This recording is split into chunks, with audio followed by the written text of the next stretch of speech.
Ici, avant, la Loire passait dans ce chenal. Mais peu à peu, les arbres ont tout envahi. La Loire n'y pénétrant plus, le milieu s'est refermé et étouffé. Bon, on a de super résultats là, avec l'ouverture sur la Loire. Elle était complètement impossible à voir. Maintenant, on a cette belle ouverture. Depuis 3 ans, ce bras de Loire a été rouvert, pour le moment encore partiellement. Les arbres ont été coupés et ont permis ainsi au fleuve de se refaire un passage. Le rideau d'arbres permet aujourd'hui d'avoir entre 20 et 30 espèces de plantes disponibles, alors que l'on sait que si on remet tout ça en lumière et en mouvement, on peut potentiellement multiplier par 10 le gain d'espèces et avoir environ 300 espèces intéressantes d'insectes et de plantes qui vont pouvoir s'exprimer. Sur ce chantier, comme sur les 6 autres entre Beaugency et Sully-sur-Loire, l'association des chasseurs et le conservatoire d'espaces naturels travaillent ensemble.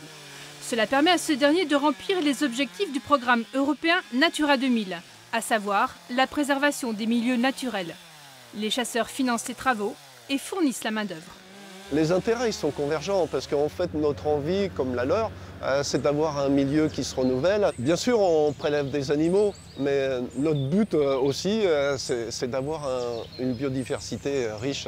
Au niveau des statistiques, un chasseur fait 12 sorties par an, donc ce qui veut dire qu'un chasseur sur l'ensemble de la saison de chasse sur la Loire prélève en moyenne 12 oiseaux. Désormais, chaque année, il faudra continuer à entretenir cette nature. Cela devrait permettre au brochet, une espèce classée vulnérable dans notre région, de venir s'y reproduire.